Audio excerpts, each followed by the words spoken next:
Oh, hey there. Yeah, I'm a little upset today, you might have noticed. And I'll tell you why. I got a bad case of EBSS.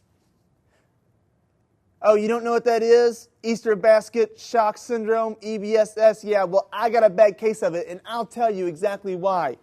This is why. This is my basket, and this morning when I got up, it was messed up. Now, you might be thinking I'm a little too old for an Easter basket. Well, let me tell you this. I've got very high standards for my Easter basket, and my mom knows the standards. I expect, first of all, the good chocolate. I want the good stuff in there. I want it rich, I want it dark, I want it silky, and I want it smooth. And if it's not those things, well, let's just say this. Things don't go so well. I want the good stuff!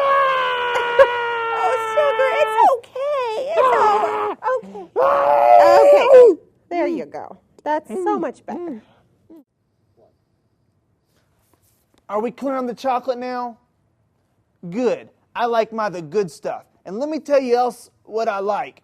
I like my basket. It's got to be my basket. None of these crocheted things, no milk jugs cut in half, no cheap little imitation things. I want my basket. And when I don't get my basket, well, things can get really ugly really fast, if you know what I mean. I want the good stuff. Where's my basket? Mommy!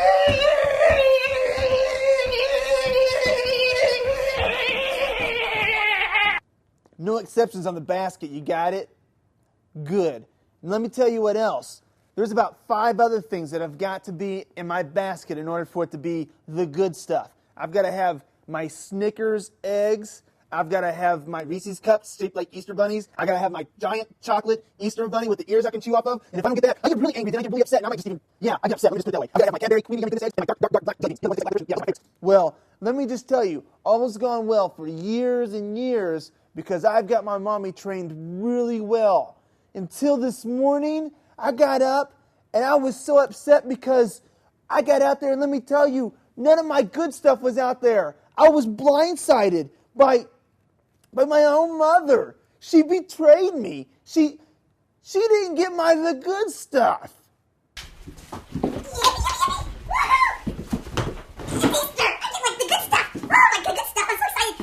Okay, here it is. Let's see. What's this? There's no. Where's my good stuff? Mommy! Why me? Why does this always happen to me?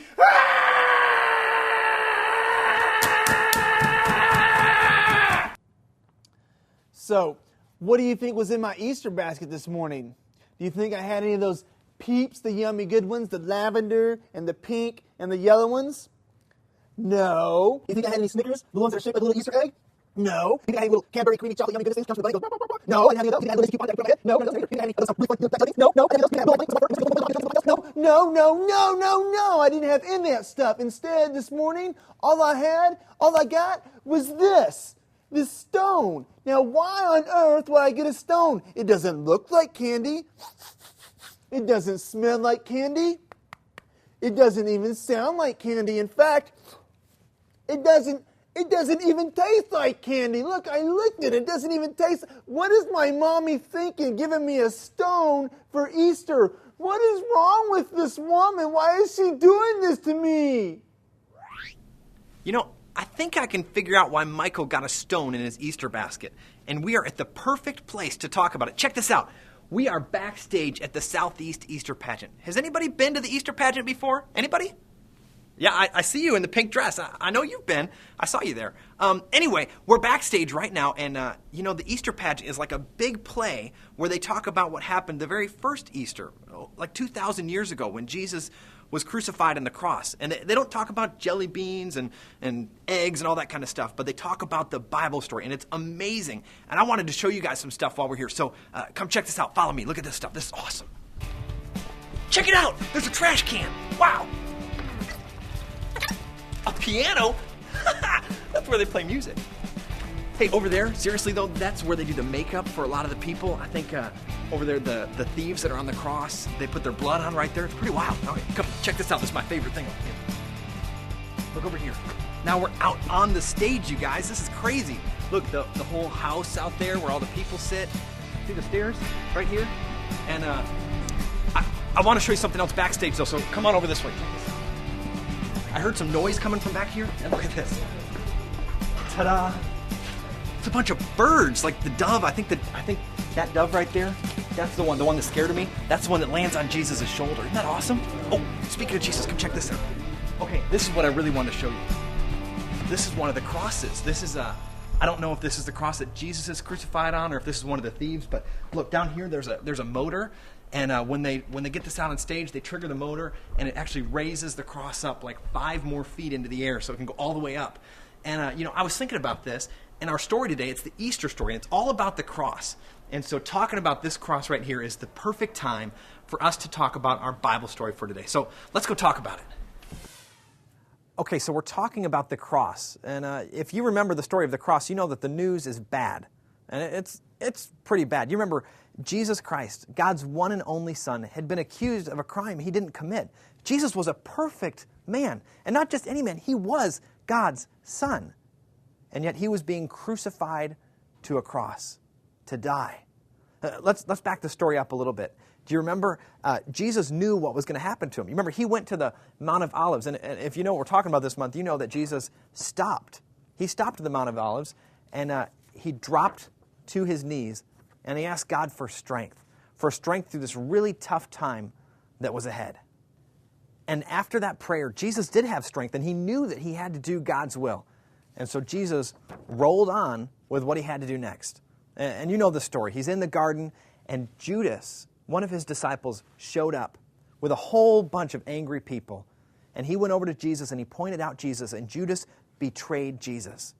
And they arrested Jesus, even though he was innocent. And they dragged him away. And you remember they started beating him and making fun of him. They mocked him. They even spit on him. And then he went to trial. And eventually, after going before Pilate and Herod and eventually back to Pilate, Pilate accused him and found him guilty, and they sent Jesus away to be crucified on a cross. Even though he hadn't done anything wrong, he hung on the cross. And do you remember the story? He was there on the cross, and on either side of him were 2 criminals that were also being crucified for what they had done wrong. And Jesus hung on the cross, and if you remember, the people, they continued to torment him. His pain was agonizing because when you were crucified, they drove nails through your hands, and they nailed you to the wooden cross, and they drove nails through your feet too, and they nailed your feet to the cross, and then you hung on the cross until you would die. And he hung there, and people continued to throw insults at him, and eventually, as Jesus grew weaker and weaker physically, he just looked up to God and he said, "Father, into your hands I commit my very life." And then Jesus died. Things had started out really rough, but they'd gotten even worse. I mean, Jesus was dead. And there were people around there, people that loved him, that couldn't believe what was happening. They were expecting that a miracle would, they were expecting something incredible. They thought Jesus would be on the cross and he would rip his hands away from the cross and get down and show his power. But that didn't happen. Jesus died. And the people were sad. There were people crying. There were people weeping and mourning. And a Jewish man went to Pilate and he asked Pilate if he could take Jesus' body and bury it. So this man took Jesus down from the cross, took his body down and wrapped his body in some linen cloths, and then he put his body in a tomb. They took this giant stone, and they rolled it over the front of the tomb, and they sealed off Jesus' dead body.